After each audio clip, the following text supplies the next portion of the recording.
Hello friends, welcome back to my channel. तो कैसे आप सभी? आई होप अच्छे होंगे। मैं भी ठीक हूँ। अभी मैं आप लोग के साथ शेयर करने के लिए जा रही हूँ कि प्रेगनेंसी में आपको किस तरह से सोना चाहिए जिससे आपके बेबी का जो विकास है, ग्रोथ है, वो बहुत ही अच्छे तरीके से हो। तो चलिए वीडियो को बिना देर किए हुए स्टार्ट करते हैं और आप भी बिना स्किप किए हुए पूरे अंत तक देखिएगा। तो चलिए वीडियो को स्टार्ट करते हैं। तो देखिए, जैसे ही आपकी प्रेगनेंसी कंफर्म होती है तो आपको प्रेगनेंसी कंफर्म होने के बाद 3 महीने तक आप किसी भी तरह से सो सकते हैं, तो आपको उसमें कोई भी प्रॉब्लम नहीं आती है। डॉक्टर भी वैसे कहते हैं कि 3 महीने तक आपको कुछ भी ऐसा नहीं है कि आपको किसी भी तरह से सोना नहीं है, जैसे आपको कंफर्टेबल फील होता है उस तरह से आप सो सकते हैं। लेकिन हाँ, 3 महीने के बाद जैसे जैसे आपका बेबी का विकास होता है तो उस टाइम पे आपको सोने में थोड़ी सी सावधानी बरतनी चाहिए। तो चलिए, कैसे आपको सोना चाहिए, डॉक्टर किस तरह से सजेस्ट करते हैं सोने के लिए। तो डॉक्टर जो है ज़्यादातर कहते हैं कि आपको बाएं करवट ही सोना चाहिए, क्योंकि बाएं करवट ब्लड का जो सर्कुलेशन होता है वो बहुत ही अच्छे तरीके से होता है, और लीवर जो रहता है वो दाएं तरफ होता है, तो बाएं करवट लेने से लीवर पे असर नहीं पड़ता है। तो आपको बाएं करवट सोना ज़्यादा अच्छा रहता है। डॉक्टर आपको बाएं करवट लेने के लिए कहते हैं सोने के लिए 3 महीने के बाद से। 3 महीने के बाद से बेबी का विकास बहुत ही अच्छे तरीके से होने लगता है, तो आपको उस टाइम पे सोने में थोड़ी सी सावधानी बरतनी चाहिए। तो दाएं करवट भी आप सो सकते हैं, करवट आप किसी भी तरह से सो सकते हैं, दाएं हो या बाएं हो उससे ज़्यादा फर्क नहीं पड़ता है। लेकिन हाँ, अगर आप दाएं करवट सो रहे हैं तो उसमें आपको थोड़ी थोड़ी देर में आपको करवट जो है चेंज करना पड़ सकता है। आप चेंज कर सकते हैं, क्योंकि दाएं करवट आप पूरी रात नहीं सो सकते। पूरी रात जो है सोने से आपके ब्लड का जो सर्कुलेशन होता है वो थोड़ा धीमा हो जाता है। तो उस टाइम पे आपको वहाँ पे ध्यान रखने वाली बात ये हो जाती है कि आपको थोड़ा सा ध्यान देने वाली ये बात हो जाती है कि आपको वहाँ पे बाएं और दाएं दोनों तरफ ही सोना चाहिए। अगर आप दाएं करवट सो रहे हैं तो रात में आपको करवट चेंज करते रहना चाहिए, आधे आधे घंटे पे या 1 घंटे पे। जब भी आपकी नींद खुले तो आप बाएं करवट आप ले लीजिए। लेकिन हाँ, अगर आप बाएं करवट सो रहे हैं तो आपको कोई भी प्रॉब्लम नहीं, आप पूरी रात बाएं करवट सो सकते हैं। तो मैं अपनी बात बताती हूँ। मैं जो थी बाएं करवट ही सोती थी, क्योंकि मैं भी बहुत सारे वीडियोस देखती थी एकदम से प्रेगनेंसी में कि किस तरह से हर चीज़ के लिए वीडियोस देखती थी। तो सोने के लिए भी मैंने देखा था, तो उसमें सोने के लिए कहते थे कि मतलब बाएं करवट ही ज़्यादा सोना चाहिए, जिससे बेबी का जो विकास है, ग्रोथ है, बहुत ही अच्छे से होता है, ब्लड का सर्कुलेशन अच्छे से पहुँचता है बेबी तक, ब्लड जो है बहुत ही अच्छे तरीके से होता है, उसको सब चीज़ बहुत ही अच्छे तरीके से पहुँचता है। तो इसलिए आपको बाएं करवट ही सोना चाहिए, और मैं भी बाएं करवट ही सोती थी। मैं ज़्यादातर, मुझे कभी भी अगर दाएं करवट सो जाती थी तो मैं नींद खुलने के बाद मैं सीधे ही बाएं करवट सो जाती थी। मुझे एकदम से मतलब उस टाइम पे आप खुद के लिए नहीं, आप अपने बेबी के लिए ज़्यादा सोचती हैं, तो उस टाइम पे आपको मतलब खुद के लिए नहीं, बेबी के लिए भी सोचना पड़ता है, और सब सोचती भी हैं।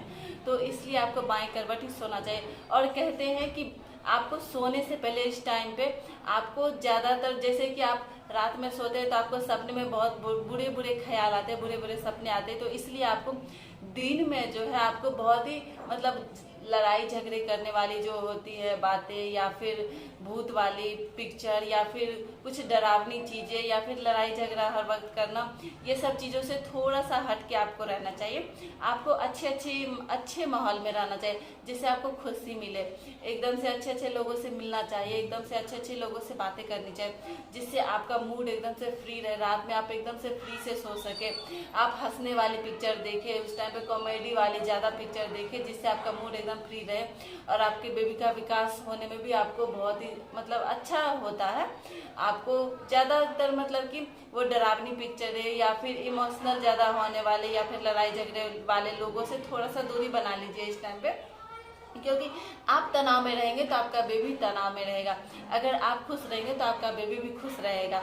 तो देखिए, 3 महीने के बाद तो हो जाता है कि दाएं और बाएं, लेकिन हाँ, कहते हैं कि सीधे करवट लेने, सीधे जैसे होता है ना कि मतलब एकदम से सीधे सोने पे आपको सीधे बिल्कुल भी नहीं सोना चाहिए, क्योंकि ब्लड का जो प्रवाह रहता है, रक्त का जो प्रवाह रहता है वो कम हो जाता है। तो सीधे सोने से कभी कभी आप ऐसा सुने होंगे, आपने ऐसा केस सुना होगा कि बेबी होने के बाद उसकी डेथ हो जाती है, या फिर बेबी रोता नहीं है, या फिर बहुत सारी ऐसी प्रॉब्लम हो जाती है जिससे आपको लगता है कि मतलब हो जाता है ना कि बेबी होने के बाद बहुत सारी प्रॉब्लम हो जाती है। तो सोना भी एक रीजन हो जाता है। मैंने बहुत सारे केस सुने हैं कि मतलब कि पेट में ही डिलीवरी के बाद आप बेबी मरा हुआ है, या फिर डिलीवरी होने में पहले ही मतलब बेबी की डेथ हो चुकी है। तो ये सब भी एक रीजन हो सकता है। सोने में भी आपको सावधानी बरतनी चाहिए। इससे आपका बेबी का विकास है, रक्त का प्रवाह, ब्लड अच्छे से पहुंचेगा तो आपका बेबी को कोई भी प्रॉब्लम नहीं होगा। ब्लड ही एक ऐसा चीज है, अगर आपको ब्लड की कमी हो जाएगी तो उस टाइम पे बेबी जो बहुत छोटा रहता है तो उसको ज्यादा तो ब्लड की जरूरत होती है।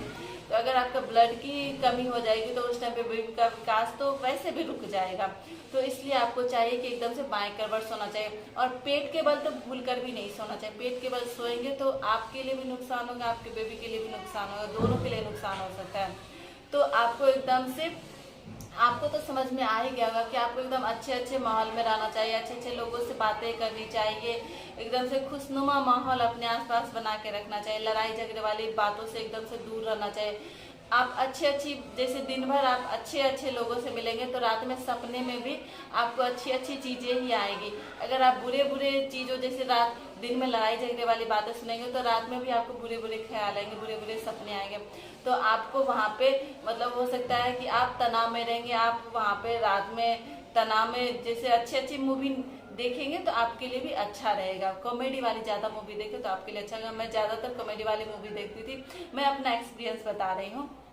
एकदम से अच्छी अच्छी मूवी देखती थी और मैं अकेले रहती थी, हस्बैंड मेरे रहते थे, तो लड़ाई झगड़े वाली बातें हो थोड़ी बहुत ही हस्बैंड वाइफ के बीच में तो थोड़ी बहुत ही हो जाती है, लेकिन आप कंट्रोल करके, ये आपके हाथ में हो सकता है कि आप उसको कंट्रोल कैसे कर सकते हैं। तो आई होप हमारी वीडियो अगर आपके लिए थोड़ी भी हेल्पफुल हुई होगी या अच्छी लगी होगी तो हमारे इस चैनल को लाइक सब्सक्राइब शेयर करेगा। मिलेंगे फिर एक नए वीडियो के साथ, तब तक के लिए टाटा बाय बाय।